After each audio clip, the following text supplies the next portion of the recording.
Chloé Zhao, première. On veut les Éternels 2. Voilà, on veut que Ouais, cette moi, je vidéo... veux bien, ouais. Mais après, ce serait hyper intéressant de savoir ce que ça répond à elle dans sa vie à elle. Faut qu'on lui envoie un mail. Ouais.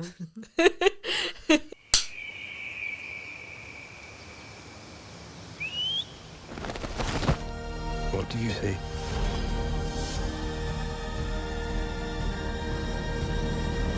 Oui, donc Chloé Zhao est une réalisatrice chinoise états-unienne qui, malgré sa courte carrière, est quand même réussi à être très connue, être très célèbre. Elle a été oscarisée avec son troisième long métrage, il me semble. C'est ça. Donc, et surtout, ce qui est très intéressant, c'est que elle a quand même un style très marqué et qui est déjà pressant et qu'on peut facilement en fait reconnaître. Personnellement, je ne savais pas, tu vois, que le film était réalisé par Chloé Zhao. Moi, j'aime pas en fait voir des infos des films que je veux voir au cinéma. Je savais pas du tout que c'était que c'était en rapport avec Shakespeare. Enfin, si, je me suis dit quand même Hamlet, ça ressemble quoi, mais c'était vraiment en plein milieu du film où je me suis dit, j'ai rendu compte en fait que le gars c'était Shakespeare, parce que même ça, ils te le disent pas tout de suite. Hein, donc, Non, mais je crois que c'est fait exprès qu'elle nous a laissé planer le doute jusqu'au bout. Il y a un moment où enfin elle dit son nom, on est genre mais oui. Oui, t'étais là Et de. on essaie de comprendre le rapport, mais en fait c'est là, enfin moi j'étais un peu tendue et crispée en mode j'essaie de comprendre le lien, mais en fait ça a du sens au final. Enfin, Oui, oui, non, enfin c'est très cohérent, même le titre du film et tout quoi. Mm. Mais c'est vrai que jusqu'à la moitié, t'es là, mais il est où Hamlet? Genre, je comprends rien. c'est ça. Et justement en sortant, je me suis dit, j'ai adoré le film, je regarde la réalisation, c'était Chloé Zhao, je me dis, bah, Of c'est course. évident, bah oui. C'est l'une de mes réalisatrices préférées. Si c'est pas ma réalisatrice préférée. Et ah oui, c'est adapté de l'œuvre de Maggie O'Farrell. Donc c'est un film qui est nommé aux Oscars à l'heure où on vous parle. On ne sait pas du tout s'il va gagner. Voilà, mais quand même, Chloé Zhao, elle a déjà remporté l'Oscar avec Nomadland en 2021, si je ne dis pas de bêtises. Et voilà, en vrai, j'ai lui fait très confiance. Tu penses qu'elle va gagner? Personnellement, je lui donnerais sûrement le prix. Enfin, en meilleur film, meilleure réalisation, surtout. Mais bon, après, il y a beaucoup de compétition quand même. Il y a d'autres films qui sont sympas en compétition. En fait, ce qui est particulier dans la patte esthétique de Chloé Zhao, c'est qu'en fait, la frontière entre le documentaire et la fiction est très fine dans ses projets. Et en fait, c'est ça, cet aspect naturaliste, en effet, qu'elle assume pleinement et qui fait qu'on est si proche des personnages et qu'ils soient si humanisés, tel un documentaire, quoi. Donc, en fait, elle a une capacité à moderniser le naturalisme.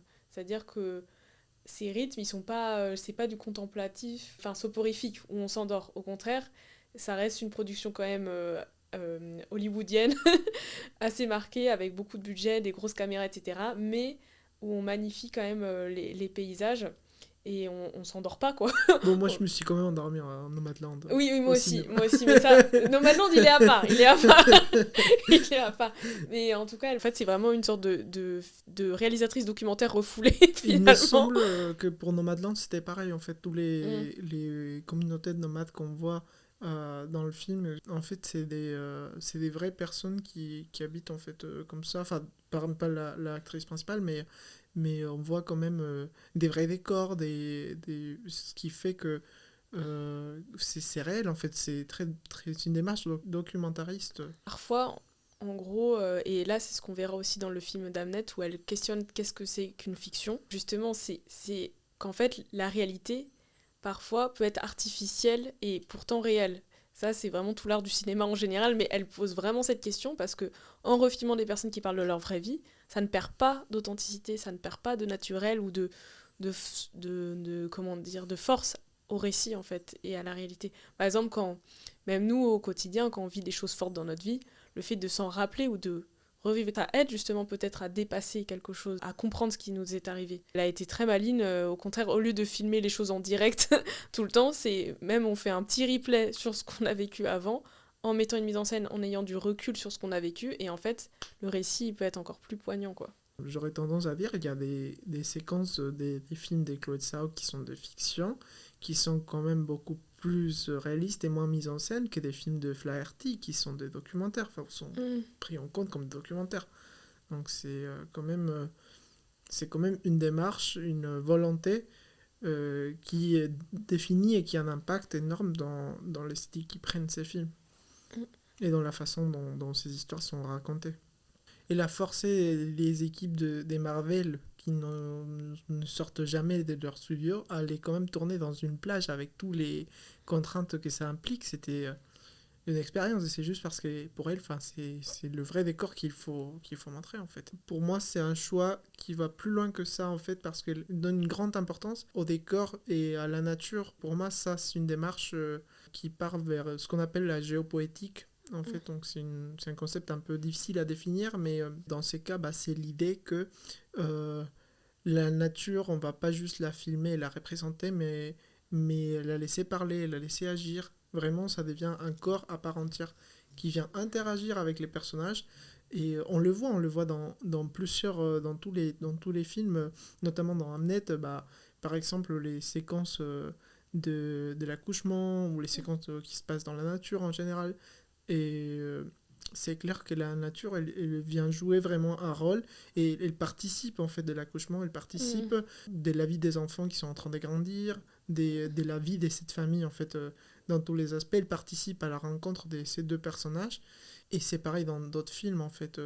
Rien que de la façon dont c'est cadré, à chaque fois, on voit que les décors, les paysages ou les espaces sont mis en même degré d'importance que les personnages. Mm.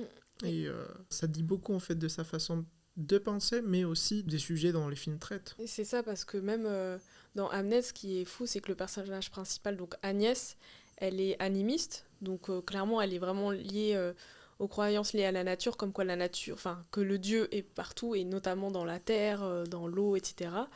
Et ce que j'ai aimé, c'est comment elle a traité cette question-là, parce que justement, son personnage est un peu mal vu en tant qu'un peu la sorcière, un peu, un peu bizarroïde, mais elle en a pas fait comme un sujet central ni un sujet de drame.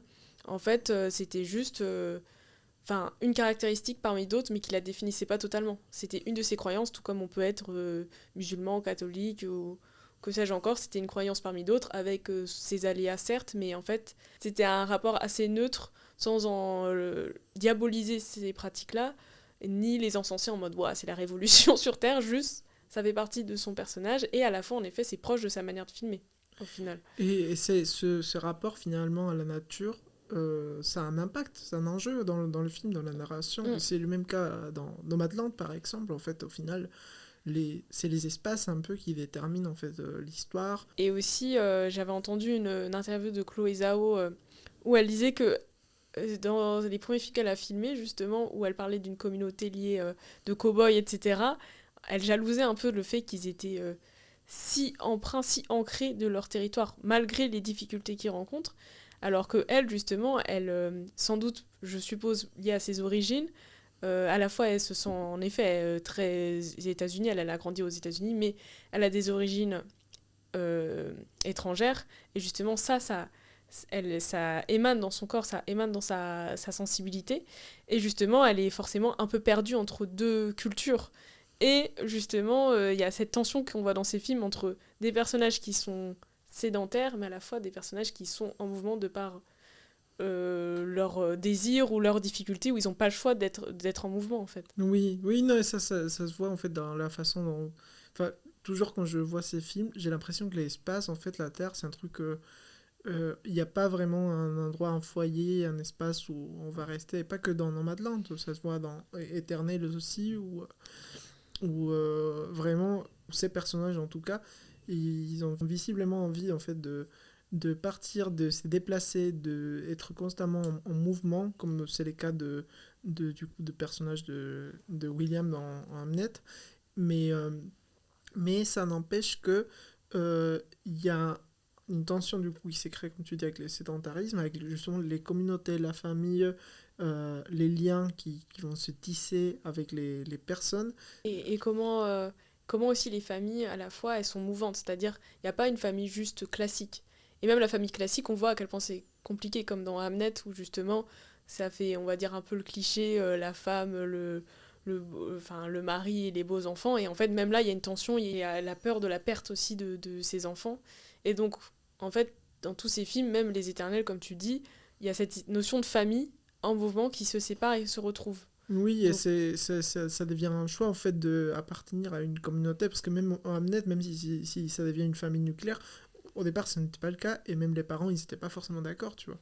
Donc c'est vraiment un choix de nous, on choisit avec qui on a envie de rester, et même dans un film du coup comme The Rider, même si c'est un film où les personnages ne se déplacent pas partout et le décor reste à peu près le même, bah justement c'est cadré à chaque fois d'une manière différente. Il n'y a jamais un plan qui se répète.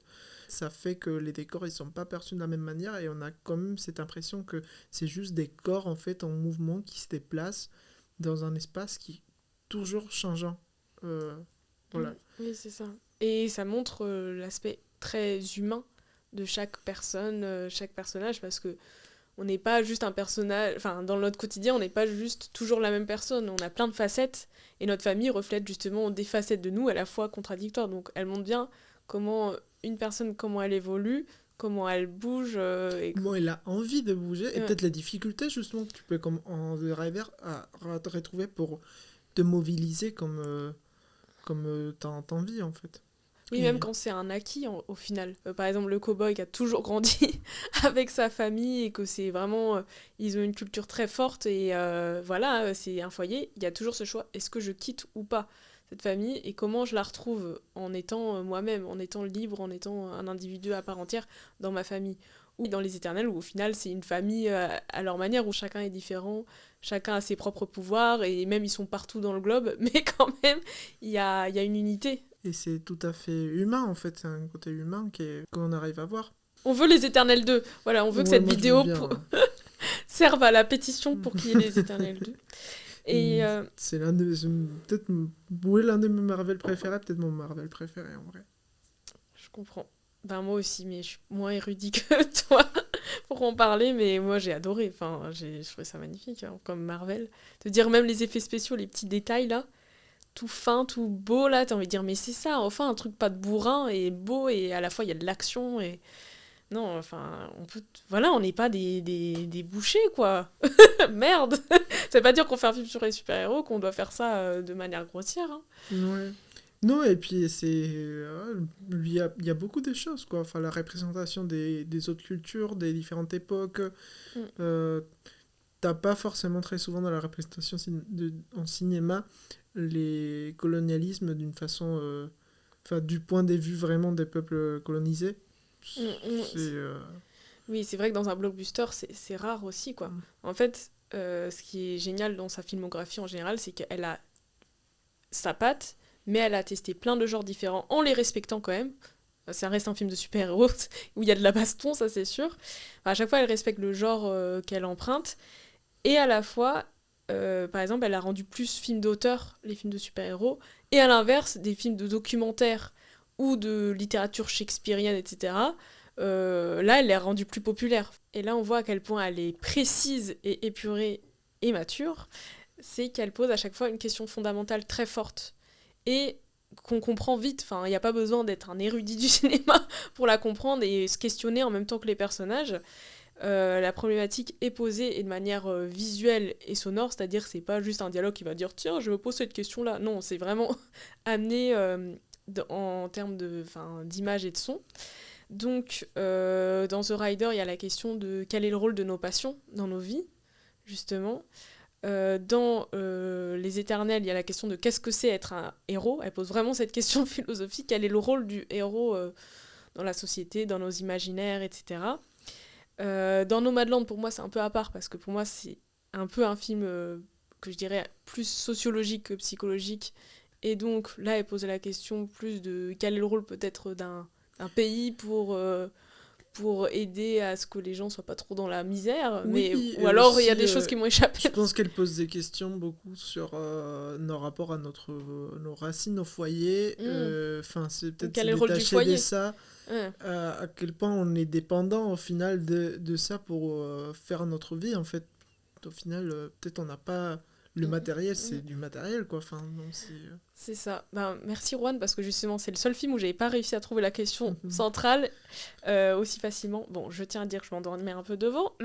Mais donc, oui, je pense que c'est plus quel est le rôle du foyer. Et enfin, Hamnet, pour moi, c'est quel est le rôle de la fiction. Pour moi, elle va imposer ça. Et en fait, la question fondamentale, à l'inverse de The Rider, elle arrive vraiment, c'est à la fin, quand on a la question qui est posée et la réponse. Et donc là, je vais un peu plus expliquer pourquoi je pensais que c'était la question centrale. C'est que déjà, en termes de décor, c'est comme une sorte de théâtre filmé. Par exemple, on voit que certes, ils ont des costumes de l'époque, on y croit, etc. Mais c'est pas comme les autres films d'époque. C'est moins chargé de plein de détails où il faut absolument qu'on y croit. C'est-à-dire que c'est plus comme si on était dans un décor de théâtre aujourd'hui. C'est-à-dire qu'on enfile la robe, il y a quelques éléments dans le décor pour qu'on y croit, et c'est tout. Et elle est assez sobre là-dessus, et ça fait que ça... Comment dire, qu'on est vraiment dans une mise en scène qui ressemble à un théâtre. Même la manière dont ils s'expriment, il y a un côté très contemporain. Ils ne sont pas à faire des tralala, et je pense qu'au début, ça fait un peu bizarre. Au début, j'étais, mais c'est étrange quand même, on n'arrive pas à y croire. Mais en fait, c'est malin parce qu'on est plus dans qu'est-ce que ressentent vraiment les personnages. C'est-à-dire qu'est-ce qui les traverse, et donc c'est beaucoup plus accessible. S'ils partaient trop dans un langage qui n'est plus le nôtre actuellement, on arriverait moins à ressentir ce qu'ils peuvent ressentir. Et aussi, pour moi, c'est vraiment du clin d'œil comme un théâtre filmé, c'est-à-dire que n'importe qui ressemble à Shakespeare ou pas, qu'il soit crédible en tant que Shakespeare ou pas, peut jouer Shakespeare. Enfin, même moi, attention, je me la pète, j'ai joué Hamlet quand j'étais petite, quand j'étais au collège, et j'ai dit la fameuse phrase être ou ne pas être, alors que j'avais 10 ans, j'étais métisse et j'étais une fille. Donc, en fait, ce qui est bien avec le théâtre, c'est que justement, on n'a pas besoin, comme au cinéma, de mettre plein d'artifices pour croire au film. Et j'ai l'impression que c'est ça qu'elle s'amusait avec ça, au lieu d'en foutre des tonnes, justement, pour qu'on croie à ce que ce soit réel, c'est non. Genre, c'est surtout croire en l'histoire des personnages, croire en leurs émotions, croire à ce qui les traverse vraiment. Et là, elle est plus minimaliste, finalement, dans le décor. Il n'y a pas beaucoup de décors, encore une fois. Le langage est assez sobre, parce que parfois, il y a une scène où je me dis, mais comment ça peut être Shakespeare, la manière dont il s'exprime. Genre, c'est pas très sophistiqué, quoi. Mais en fait, c'est ça qui était très, très malin. Et justement, à la fin, pour la séquence qui est poignante, pour moi, quand le personnage principal, donc la femme, et non Shakespeare, s'interroge sur qu'est-ce qui fait son mari, pourquoi il s'éloigne, pourquoi il est absent par rapport à ses œuvres. En vrai, il y a cette question qui est posée, pourquoi il est absent, alors qu'il a il y a des drames à gérer, il y a le foyer à gérer, etc. Et en fait, à la fin, il y a la réponse. Il y a la réponse, c'est-à-dire que l'art, la fiction et tous les sacrifices qui en découlent sont là aussi pour guérir, pour avoir une réponse, pour apaiser les plus grands drames. Et moi, j'ai trouvé ça magnifique parce que c'est une réponse que je partage aussi, que la fiction, l'art est là aussi pour guérir de nos traumatismes, en fait. Et bon, je vous incite à voir cette séquence de fin qui, pour moi, répond à ça. Et d'ailleurs, le film, si je me souviens bien, est assez dépouillé de musique. Et là, il y a la musique de Max Richter à la fin, qui justement épouse et vient magnifier tout ça et rajouter de la magie au film, en fait. Mais après, ce serait hyper intéressant de savoir ce que ça répond à elle dans sa vie à elle, quoi. Enfin, mais bon, j'en sais rien, moi, de ça. Faut qu'on lui envoie un mail. Ouais. En fait, on voit les coulisses d'un auteur. Et c'est pour ça que c'était hyper malin que le personnage principal soit sa femme et non lui. Et que tu dévoiles pas que c'est lui, Oui, Shakespeare, sinon jusqu'à la fin. c'est ça. Quand il prononce son nom, t'es genre, waouh, enfin, il est une heure. J'en Ça étais fait... sûr. C'est Je ça. m'en doutais. Et justement, il y a cette chose-là, parce que au final, un artiste, c'est pas juste il crée, c'est sa vie qu'il transmute en art. Et là, ça pose vraiment cette question. Il monte tous les coulisses, les backstage, mais vraiment du point de vue de sa muse, de ce qu'il traverse vraiment dans la vraie vie, et avant de créer une œuvre. Non, non, c'est assez magique. Et en plus, c'était malin parce que c'était à l'époque où les gens... C'est pas comme nous, on est bombardé d'art de partout, d'infos, alors que là, justement, on voit, ils découvrent peut-être plein pour la première fois ce que c'est l'art, la fiction, une fausse réalité, quoi. Et ce qui est sympa, en fait, c'est que ça te montre à quel point l'art est thérapeutique, mais dans les deux sens, autant en tant qu'artiste, mais aussi en tant que spectateur, au final, parce que pas tout le monde, en fait, a produit forcément de l'art, mais tout le monde ressent, au final, l'art. Et c'est un enjeu. Il y a beaucoup de personnes qui ont des chansons qui font vraiment partie de leur deuil. C'est mettre les émotions à disposition de tout le monde. Mm. Et comme ça, moi, je peux sortir ce que j'ai dedans, mais d'autres gens peuvent aussi les ressentir, et ça se joue et ça se voit, parce qu'au final, les deux personnages, même s'il y a un côté de William Shakespeare, qui est l'écrivain connu, qui est en train de jouer sur scène, qui est un peu en auteur et tout dans cette séquence de fin, et d'une façon cadrée, au même niveau que Agnès, qui est publique, qui est en train de ressentir, qui est en train de faire son deuil aussi en tant que spectatrice. Et ça, c'est un truc qu'on voit tout le long du film, que bah, effectivement, les deux personnages, ils sont toujours mis au même niveau. Et j'aime beaucoup parce que, même s'il y a eu l'occasion en fait, de tomber un peu dans les clichés, tu sais, le moment où lui, il est en train de boire, et devenir un peu violent et tout. Chloé Zhao arrive quand même à remettre en fait les deux personnages dans un même côté humain en fait. Ils ont tous les deux vécu leur traumatisme, chacun à sa façon, et chacun à sa façon de le traiter. Et ça, c'est un truc que je voyais en fait dans une interview avec elle aussi, que elle parle beaucoup des personnages masculins et féminins et des énergies masculines et féminines, comme le yin et yang. Et il essaye de voir ça en fait un peu dans ces scénarios, de comment ça peut se compléter. Et c'est un truc qu'on voit effectivement dans ce film. Il essaye de sortir l'énergie masculine du personnage féminin et l'énergie féminine du personnage masculin. Ouais. Oui, c'est ça. J'ai bien dit. L'énergie féminine du personnage masculin et l'énergie masculine du personnage féminin. Ouais. C'est dur à dire. J'ai cru que j'ai dit la même chose deux fois. Mais...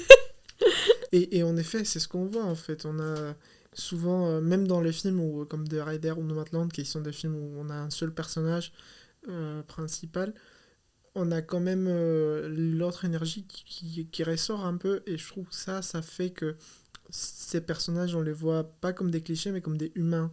Bon, après, il y a un énorme travail de jeu d'acteur, quoi. Enfin, c'est franchement, et de casting sûrement aussi, mais à la fois sans nier justement qu'ils sont, par exemple dans The Rider, ça reste un cow-boy viril, mais on voit une pointe de vulnérabilité, de féminité, de fragilité. En fait c'est pas cliché en mode on casse tous les codes ni on les renie, c'est vraiment cet équilibre yin-yang, et à la fois que la force du yin, par exemple la femme de Shakespeare qui est qui est très comment dire, liée à la nature, liée à sa féminité, etc.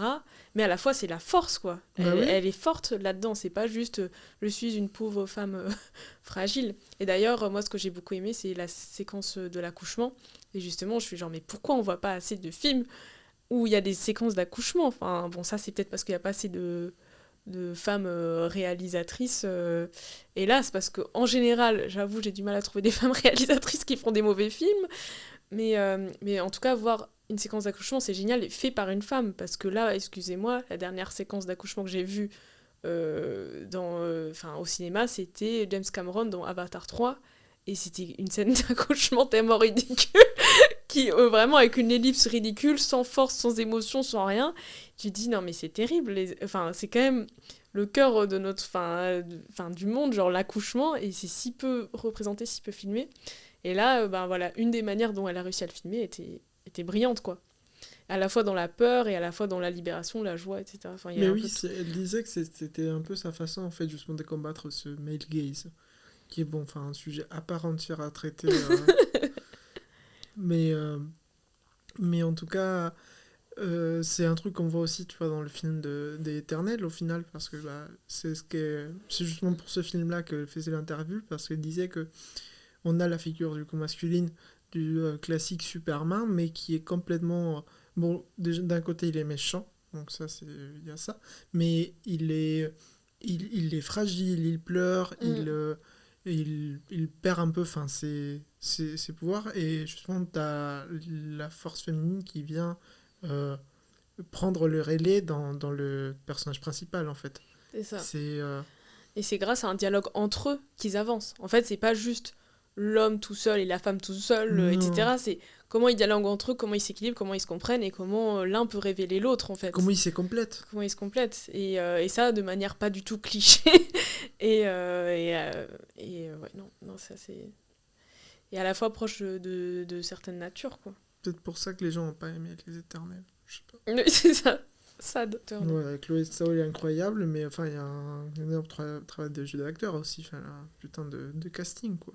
Ouais, c'est vrai. À la fois, j'ai du mal à prendre au sérieux Paul Mescal en tant que Shakespeare, mais après, comme je l'ai dit, n'importe qui donc peut enfiler son costume et dire être ou ne pas être, et donc c'est un peu le pari qu'elle a pris. Mais ce qui était incroyable, c'était les enfants. Moi, ils m'ont choquée. Par contre, je me suis dit, éthique, je me suis dit comment ils ont fait pour qu'ils jouent un rôle si dur, si jeune. Parce que là, je pense pendant le tournage, ils avaient 10 ans, quoi, à peu près, les deux jumeaux. Ouais. Et là aussi, les deux jumeaux, ils se complètent. Enfin, il y a vraiment encore cette complémentarité entre le petit garçon et la petite fille, quoi. Et non, mais ils jouaient incroyablement bien, aussi bien que les adultes, alors que c'est un rôle dur, quoi. Franchement, mais ça, il y aurait ça aux États-Unis, mais jamais en France, on laisserait des enfants jouer des rôles pareils. Ça devrait être une catégorie de prix à part entière, en vrai. Le jeu d'acteur des mineurs, enfin des enfants, quoi. 12 ans, mais... C'est ça. C'est impressionnant, comment quoi. tu gérer ça, non, mais c'est bravo. Hein. Et d'ailleurs, est-ce que toi, t'as été traumatisé par la séquence... Bon, désolé, spoiler alerte, là, de toute façon, on avait dit, spoiler. Est-ce que t'as été traumatisé par la séquence de sa mort à Hamnet, donc? Non, mais parce que j'étais... Enfin, c'était beaucoup trop magique, la façon dont c'était passé. J'ai adoré, en fait, ce côté un peu mystique. Le pouvoir dans la diégèse qu'il a, la volonté de l'enfant de vouloir sauver sa sœur, et que ça ait un impact dans le scénario, c'était juste... C'était juste incroyable, en fait. Chapeau. Ouais, c'est vrai que la mise en scène, à la fois j'étais troublée en mode comment ces enfants qui font 1 mètre de haut peuvent jouer. Oui, c'est dur. Ouais, c'est dur, mais à la fois la séquence était exceptionnelle, la manière dont ça a été mis en scène. Et aussi il y avait la question, parce que justement il y a ce côté un peu mystique, où justement elle en fait pas des tonnes avec cet aspect-là, juste ce qu'il faut, en laissant du mystère aussi, au point que, et ça j'avais pas vu sous cet angle-là, on pourrait même se dire que c'est le point de vue de l'enfant. Peut-être qu'au final, il n'y avait rien de magique, mais qu'on est du point de vue de l'enfant, et c'était lui qui était malade au final, et pas sa sœur. Enfin bref, il y a plein de choses à imaginer, et c'est ça où c'est une œuvre forte, c'est qu'en fait, on prend le point de vue de plusieurs. La fille, le garçon, la mère, etc. Et tous se rencontrent dans la même scène terrible, en fait. Et du père aussi, le père qui est présent. Moi, je pensais que le père, elle allait mourir à ce moment-là. Enfin, je m'attendais à ça, en fait, du coup. Mais c'est ça, en fait, c'est une tension telle qu'en gros, une personne meurt, c'est comme si ils sont tous liés, donc n'importe qui meurt, en fait. Mais je me suis dit, parce que tu sentais qu'il y avait un truc qui allait se passer, mais que c'était peut-être trop évident que ce soit la fille qui meurt. Donc peut-être qu'elle survit, mais moi je pensais que c'était la vie du père, du coup, qui... Non, mais oui, j'ai pleuré, enfin, bien sûr, j'ai pleuré, quoi. Ouais, moi j'étais... Ouais, j'étais choquée. J'étais choquée, et non, et là, ce que le cinéma permet, parce qu'en fait, il met en lien... C'est là où on dépasse le théâtre filmé dont je parlais. Dans le même espace-temps, on voit plusieurs points de vue. On voit celui du frère, de la fille, de la mère, et du père qui est loin, qui est à Londres. et ça, dans la même pièce. Quand même, c'est là, merci le cinéma, parce qu'il nous permet de vivre certaines choses quand même assez exceptionnelles dans ce sens, quoi. Oui. Et en quelques images, quoi. Donc, ouais. Donc, chapeau, Chloé. Bravo, Chloé. C'est vrai. Hâte de voir son prochain film, et on espère qu'elle gagnera le prix. Je croise les doigts pour elle, en vrai. Moi, je croise les doigts pour elle. Ouais. Après, il y a d'autres films quand même très intéressants dont on va peut-être parler ou pas dans ce podcast. À voir. Oui. Dites-nous en commentaire de quel film vous voulez qu'on décrypte, c'est qu'on fouine et on prend tous les styles de films. Hein. Oui, on n'a pas de... On est comme Chloé de Sao, on n'a pas de... on n'a pas de tabou pour les genres ici. C'est ça, ouais, on n'a pas de genre de prédilection. On n'est pas que des bobos arrogants, on regarde aussi des gros films de baston, il n'y a pas de problème. On tient à remercier à Pastel Studio Podcast de nous avoir prêté l'espace. C'est en plein de cœur de Toulouse, si jamais vous voulez enregistrer votre podcast et que vous êtes dans le coin. Merci de nous avoir écoutés, et n'hésitez pas à nous suivre sur nos réseaux sociaux. Donc on est sur tous les réseaux sociaux du monde. Et donc on donne aussi des ateliers de cinéma sur Toulouse, donc montage, réalisation, tournage, voilà. Donc si vous voulez apprendre à nos côtés et parler de films pendant des heures, vous pouvez nous suivre, voilà.